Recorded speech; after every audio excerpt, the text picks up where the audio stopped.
Hola, ¿qué tal? Muy buenas tardes. Dígame, ¿usted también cree, como la actual ministra de Defensa, que lo que ha pasado con Marruecos esta última semana es un chantaje?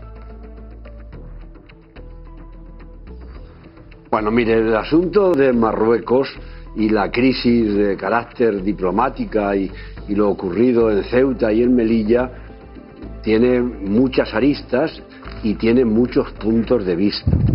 Mire, el primero para mí es que en 15 kilómetros desde la costa africana se puede ver y se puede casi oler un bienestar que está a 12, a 15 kilómetros. Y hay mucha gente desesperada que ve cómo se vive aquí y quiere venir. Y este es un dato que a mí me llena de emoción. Y por tanto mi primer acercamiento al problema que usted me plantea, como ministro de Defensa que ha dicho que he sido, es sentir orgullo por lo que algunos militares del antiguo régimen no sienten. Mire, cuando hicimos la UME, cuando se constituyó, cuando se creó la UME, hubo un grupo de tenientes generales muy importantes que quisieron plantarse y que estuvieron en contra porque me decían, oiga, ministro, que los ejércitos no son una ONG, con lo cual ofendían a las ONGs, a las que no querían parecerse, y ofendían a los ejércitos. Bueno, ha pasado el tiempo y aquellos generales, por supuesto, pasaron ya a la reserva, y hoy España sabe que de las mejores cosas que hace el ejército es la labor humanitaria a través de sus soldados, a través de la UME. Y cuando hemos visto a soldados que hablaban en su idioma a los muchachos que llegaban a las playas, o a un guardia civil que salvaba a un bebé, yo he sentido como español y como exministro un orgullo grande. Esa es una realidad. Ahora, también es verdad que a Marruecos se le puede mirar de muy distintas maneras, y hay quienes quieren que nuestro vecino sea un permanente enemigo y que les tratemos de un modo, pues desde mi punto de vista, no adecuado. Yo sabía que esta pregunta me la iba a hacer usted, y esta tarde he pedido permiso a quien me lo podía dar para darle una noticia que probablemente las personas que le acompañan la saben, son personas instruidas, pero a mí me consta, por haber sido ministro de Defensa y jefe de los servicios secretos en España, o responsable de los servicios secretos, que gracias al Reino de Marruecos, en España hemos podido detener a muchos terroristas radicales, y hemos podido, gracias a Marruecos, evitar que se produzcan atentados con muertos.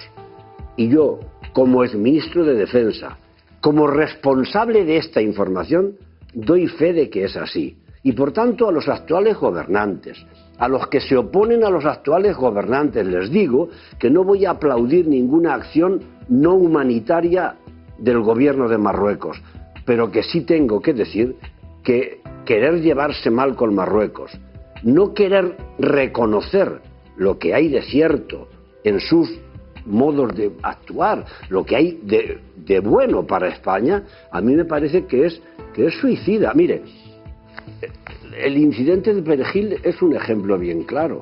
Me decía un general en mi época de ministro, dice, mire ministro, lo que ocurrió en Perejil se podía haber resuelto con una semirrígida y unos cuantos bocatas. Y sin embargo Aznar pues hizo casi una especie de escena de guerra, ¿no? Bueno, sea como sea, lo que está claro es que Zapatero, que era el jefe de la oposición, subió a la tribuna de oradores, y aunque Aznar exageró en aquello de Perejil, con el viento del oriente o de poniente, etcétera, pues le dijo, oiga, ¿cuenta usted con el Partido Socialista, que está en la oposición, para defender los intereses de España, como usted, como jefe de gobierno, cree que debe defenderlos? Oiga, y Zapatero se llevó bien con Marruecos. Es que la diplomacia exige que se utilice para llevarnos bien con nuestros vecinos. Alguien dirá, es que Marruecos no es un régimen democrático a nuestra usanza. Bueno, sí, y tampoco son los Emiratos Árabes, y tampoco es Arabia, y tampoco es China, y sin embargo mantenemos relaciones y no nos insultamos.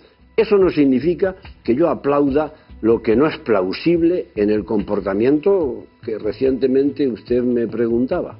Señor Bono, usted que ha sido ministro del Gobierno de España, ¿cree que de alguna manera para Marruecos es importante, por ejemplo, que Pedro Sánchez renunciara a hacer el primer viaje como presidente del Gobierno a Marruecos, que era una tradición que se venía manteniendo desde hace años, o que Podemos, que está en el Gobierno, se posicione a favor de la autodeterminación del Sáhara Occidental? ¿Esas cosas para Marruecos son importantes o no?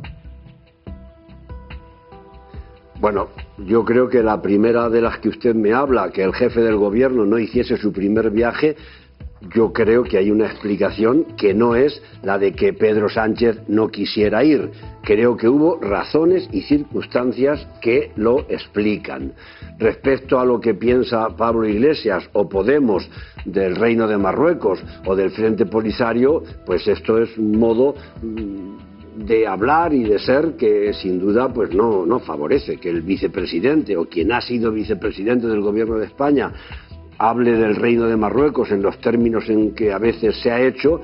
Probablemente no ha sido beneficioso, del mismo modo que le entro en un asunto que no me plantea pero que es real. Oiga, el jefe del Polisario, que está ahora siendo atendido en un hospital español en Logroño, tiene derecho, como todo ser humano, a que cuando está enfermo se le atienda. Esto es innegable. Esto se puede explicar al Reino de Marruecos y al Sursum Corda. Y lo tienen que entender. Y si no lo entienden, se les vuelve a explicar. Pero claro, a continuación no hay que glorificar la conducta de este dirigente polisario, que para los que no lo sepan, yo les digo que la Audiencia Nacional de España, no de Marruecos, en el año 2016 le investigó por los delitos, no delitos de robo ni de hurto, no, asesinato, torturas y genocidio. O sea que no es un angelito. Por tanto, hay que darle salud, pero lo que no hay que darle es betún. Señor Bono, ¿qué le ha parecido la postura de Vox, Santiago Abascal, tildando de invasores a las personas que trataban de alcanzar nuestro país? Y organizando una manifestación para mañana en Ceuta, que la delegación del Gobierno ha prohibido por razones de seguridad, pero aún así Santiago Abascal ha dicho que va a estar mañana en Ceuta sí o sí. Pues me parece una falta de vergüenza. No digo de Abascal a nivel personal, al que no quiero tampoco enjuiciar, pero esa conducta de la que usted me habla a mí me parece una desvergüenza, porque pensar que ese bebé que venía con su madre y que salva un guardia civil, esos niños que salen desde la playa marroquí para entrar en una playa española, son invasores, es verdaderamente vergonzoso. Y sin embargo, somos muchos los españoles de izquierdas y de derechas que cuando hemos visto cómo trataba Salvini o al gobierno italiano a los que iban en pateras, enfrentándoles fragatas y buques de guerra, yo he sentido el orgullo como español de que nuestras fronteras tienen que protegerse y tienen que defenderse, y se lo digo con firmeza. Ya ve cómo pienso a ese respecto.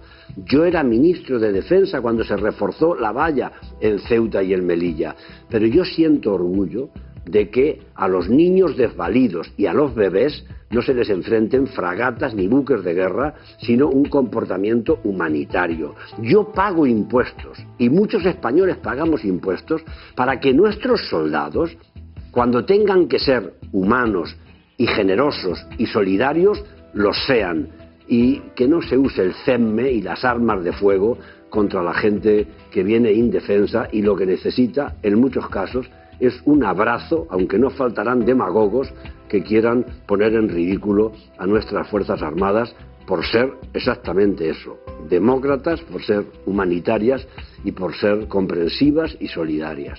Señor Bono, mencionábamos ahora a Podemos, me gustaría